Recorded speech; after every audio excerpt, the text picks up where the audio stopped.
So welcome back, guys, to the Gold Mouser podcast. This episode, we're talking about episode 3 of season 1 of Komi Can't Communicate. So let's see. The first topic, that Komi actually had motivation to talk to Agari, the chick in the library. Chick in the library. What'd you think about that girl part, in the library? What about the colors, bro? You don't want to talk about the intro? How you actually saw the colors this time? We actually watched the intro and I saw the colors this time. My bro was not full of shit and he was right. It does change from drab colors when it goes to Komi and then bright colors when she's with her friends. I'm like, what? Last time when we watched it, you were talking about how you were traumatized and you had the song, the intro song stuck in your head. I still sometimes have that fucking song. It does not sound fucking good. I hate it. It's not a good stuck in my head. It's a bad stuck in my head. Like, by watching the intro, you now are gonna have it stuck in your head another extra 5 days than if we had skipped. Nope. Now we're gonna start skipping the intros from now on. And see, you remember the blue flowers. They each had blue flowers. They're both holding one. All right, so back to, what is it, Agami or Salami? Agari, I think. I can't tell if it's an R or an M I wrote down. I think it's Agari. Dang. Agari-san. Awkward girl. Yeah, she was pretty awesome. Yeah, she's pretty cute. She reminds me of Abina from fucking Umaru-chan. Mm-hmm. Big titty. Yeah, and same shit. Big titty country girl. Same fucking thing, basically. Well, I don't know about this one. This one wants to become a dog. Oh, that's true. Yeah, she's a fucking sub as hell. Jesus. Yeah, it's different. A little bit different. Yeah, no, but I just love that she was dropping all the books, freaking out. Like, I know, and she's like, that was really funny. Yep. No, I just love how like Komi turned into like a horror, monster. This girl, she was being stalked, and which reminds me of the last episode. Remember when Tadano was like stalking what's her face, and the little kid's like, "Look, mommy, a stalker." She's like, yeah. That was good. I think we forgot to talk about that. Yeah, we did, but it's okay. We talked about it right now. All right, you wanted me to write down that the quote that Agari said when she was in the toilet. She said like, bathrooms are great because then people forget you exist. Exactly. That's what bathrooms are really all about. I think we've been raised to think that bathrooms are where you go to do your business, but really it's like you go there apparently to have people forget about you. To make them forget you even exist. Yeah, for me, I was just like, Jesus. When for me, the best part of that was when Komi comes to the door and she's just like, she found me. She's all freaking out. Dude, she looked like a Silent Hill like creature or monster. When I first saw that, I was like, ooh, I was kind of taken aback because that purple, I don't know, that purple hue they give her and everything, and she just reminded me of something from Silent Hill. Yeah, like a monster from Silent Hill. I don't know. It just looked weird, but it was pretty awesome. I'm gonna be honest, when I first seen her face like that, I immediately thought she was making a Hagao face. I've seen too much hentai. Yeah. And then after like a split second, I'm like, oh, okay, she's just scared. Never mind. Mm-hmm. Okay, next thing. I gotta post the picture in the video. Fucking Najimi, when Tadano goes to talk to her, he is like spread over the desk. Like, I was like, what the fuck is he doing? She was already ready to ambush the person in front of her, which we don't know. Trying to talk to the guy in front of him. Yeah, talk to him. Was he gonna steal some? Steal the wallet? Hilarious. I was just like, what the fuck? But I love down that scene too. Tadano, I want to say Nadanto. Tadano is like at first, Nadachi? Huh? I said Nadachi. Tadanko. So I just love how it showed him crouching and he's holding up the chair, even though like you think if you were hiding, you would either hide behind a desk or the chair, but no, like he's lifting up the chair, and that adds to the, I don't know, I think the great. Yeah, exactly. He's like lifting up the chair. It's like, dude, you're making it more obvious. And then the fact that Najimi is like, Tadano, what's going on here? Oh, that was great. Please help me. Yeah. Like, yeah, that's pretty good. All right, next part.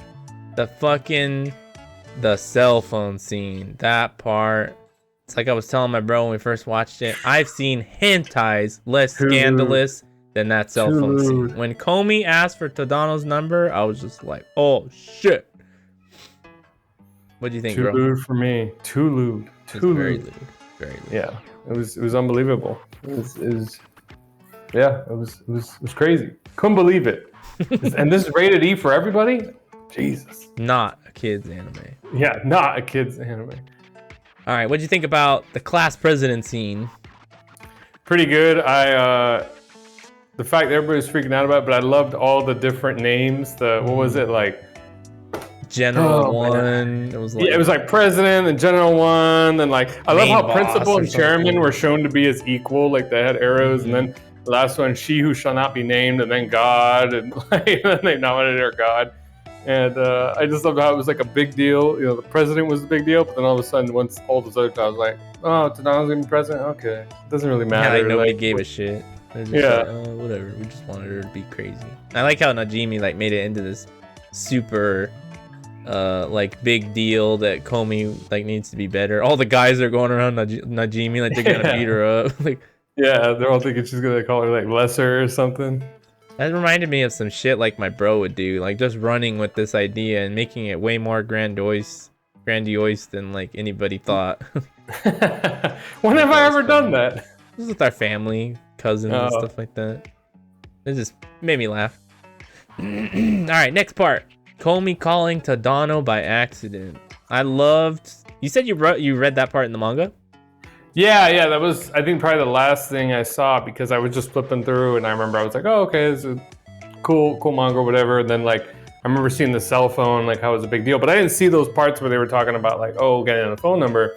But I just remember seeing, because I paused and I saw the whole like, you know, she lifts it up and I'm like, oh, she's gonna call somebody. And then it said like, oh yeah, it calls like, you know, when you do the motion.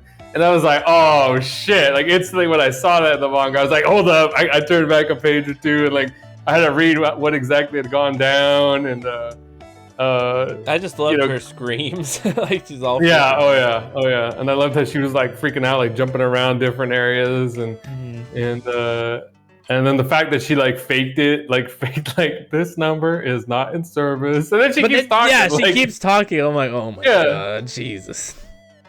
Yeah, it was hilarious. So. But yeah, Tadano had said that, oh, you know, I called you, you know, you called me, then you hung up. I want to make sure you're okay. Just make a sound, and you know, so.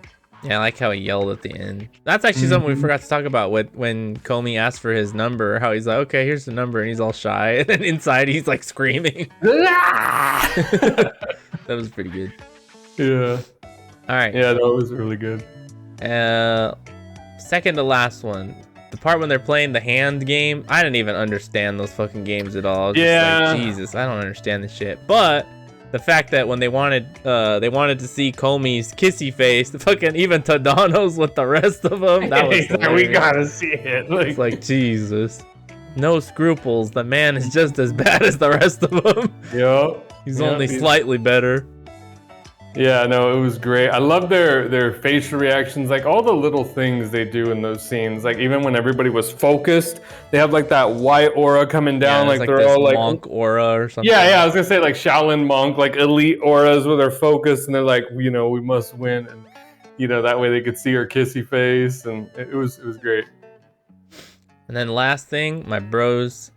Your prediction was correct. We had more people in the outro. They showed that last picture at the end. Now they had, what's her face? Green-haired girl, Agari or whatever. The dog. The dog. You'll see. I think in the next episode they make fun of it. Like she says some other shit or something. I don't know. Like when Komi asked for her number, she's like, "You want me to make a lewd face for your photo on your phone?" I was like, "Oh Jesus!" And then later on, remember, she's all like, "Oh yeah, it actually does make sense that you would want your dog's phone number." Yeah, I think in the next episode, she's like, she actually has a tail and she's like wagging her tail like a dog. Boy. Shit, I'm just like, oh god. Well, we got Komi with cat ears randomly, and then we got her with the dog tail. You know, we'll see what else happens. Oh, that's true. Yeah, I didn't think about that. Yeah, that makes sense. Komi's got the cat ears and this chick's got like a dog. Anything else you can think of, bro? No, I think the cell phone scene was one of my favorites. Just not the cell phone scene, but the whole cell phone section, because you know the whole getting the numbers, and then there's just a lot of layers to it. I mean, it was simple, but I feel like it was just like, oh, okay, she's embarrassed to get the numbers, but then she also, there's like this underlying story going on that she actually wants Tadano's number first in her phone, and then like, you know, like there's all these layers going on in just like 5 minutes maybe. And so yeah, I thought it was really great and pretty cute. So Yeah, it was and then to really finish off the climax, she accidentally calls him, and she's all freaking out and everything. So that's true. good. I didn't think about that. It kind of like threw it back to her. Like he felt embarrassed, and then she felt embarrassed for calling him. Mm-hmm. Yeah. So pretty good. Pretty good. Great episode. Good episode. Definitely better than the first episode. And the second one with Najimi was pretty good too. But yeah, these two have been very good. Mm-hmm. And it looks like the anime is getting better, and it's funny, and it's really good. I really like it so far. Yeah, it is good. Anything else? It's really good. Anything else? Yeah, I can't wait for us to start covering One Punch Man, because we're going to be so much more hyped than we are this with this slice of life anime. I feel like I'm gonna laugh my ass off if we do One Punch Man. I'm already kind of dreading it. I think I'm gonna cry on the Boros fight. I seriously think I would cry. Every time I hear that song now, it's very emotional for me. No, seriously, I'm not joking. Because when you first watch that scene, you see it from Saitama's perspective. Yeah. You see it from his. I'm like actually already feeling. We're I'm actually feeling emotional right now. Like, I'm like, we're doing the Komi Can't Communicate thing. We're already going to the One Punch Man. Like, all the fucking other animes we've watched, it reminds me of like some Gurren Lagann shit almost. Like, makes me want to cry like that. Because it's like when you first see the fight with Saitama and Boros, you see it from his perspective. But if you watch it again, you realize all this music and everything is playing is for Boros. It's not for Saitama. Because to him, he doesn't give a shit. Like, yeah. And for Boros, it's like that. It's for him. It's the fight of his life. But save this for the next. I can't. I seriously think I would cry if I watched it again. Every time I hear the song now, it makes me want to cry.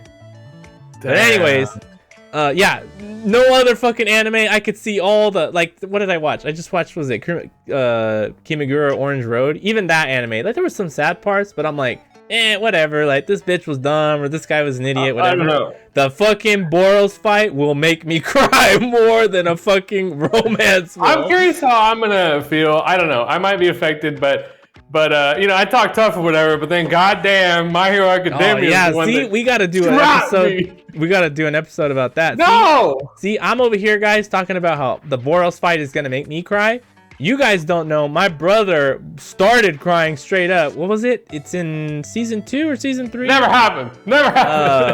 Well, even the first episode, I started getting teared up. When, I think it was the 3rd season. The fire guy from fucking My Hero Academia, the guy who's the number 2 hero, when they showed that one scene where he's building the little bridge because he's trying to catch up to I was gonna say One Punch Man. See, One Punch Man is better than All Might. Trying to catch up to All Might. Of course he is. Look, I love All Might. There's a single tier for you guys. There's a single tier. There you go. I love All Might. All Might's great, but dude, Saitama is like, he's top. Look, the point is, I was heavily affected by that because I felt that was pretty personal. That was the scene from my bro where he fucking wanted to cry. What's funny about that is, and I don't think we're ever going to do a video on it, not for a while, but I'll just tell you right now why it was hilarious to us too, is because I had just talked shit about My Hero Academia. I didn't even want to watch it. I was just talking to my bro, like, dude, it's just turning out into a lolly, you know, Save the lolly anime. Yeah, it's a piece of shit. It used to be about like getting stronger and like strong characters, and then I'm like, let's fucking get this over with, you know? I just want to be done with this season. And then we were saying like, yeah, then the author was just like, I'm about to end this man's whole career. Yeah, and like by the end of the anime, I'm like in tears talking to my bro. Like, and my bro's like, why are you crying? And I like can't even talk. I'm like trying to tell him in pieces. Like, it was emotional for me too, but it was a lot closer. It was a bigger deal for you. It fucking hit me right there. All right, Komi Can't Communicate. Yeah, anyways, we're already running way over.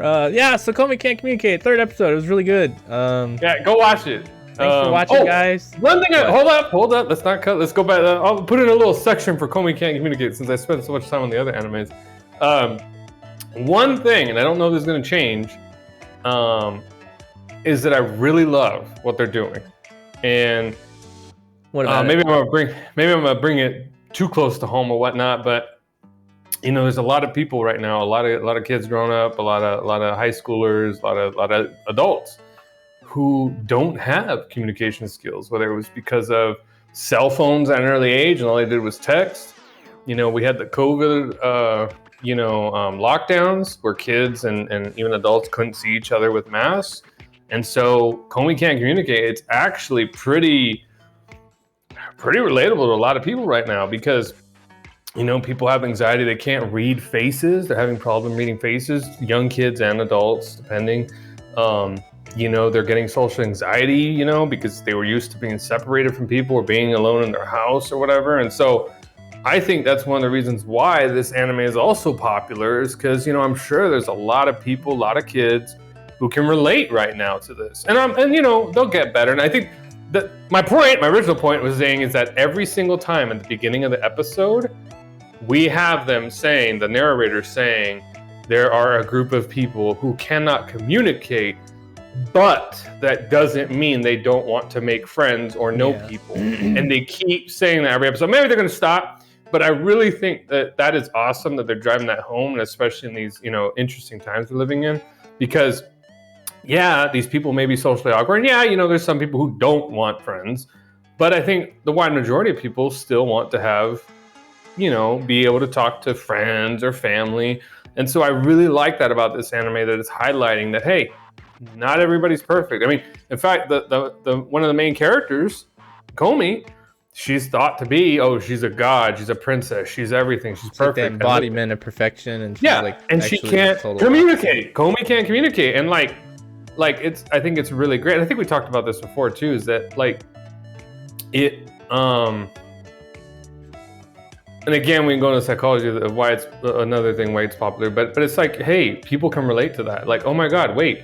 That means that celebrity or that person who I think is like up here in heaven, and like, oh, they actually have problems, or maybe they can't communicate, or, you know, maybe their life isn't perfect. It reminds me of what Scott Adams was saying, his basket case theory. That's the thing that it reminds me of, that you could see this person that looks totally perfect in every way, but if you really got to know them, you realize that they're like, they got problems, or they're fucked up. Yeah, he said like, every person you meet, nobody's you'll realize, oh, they're a basket case. Everybody's a basket case. Doesn't matter how pretty, ugly, successful. I just like the way he said it, how he's just like, yeah, and then you meet this person, you get to know him, and then you're like, oh, everybody's fucked up. Like, and it's true.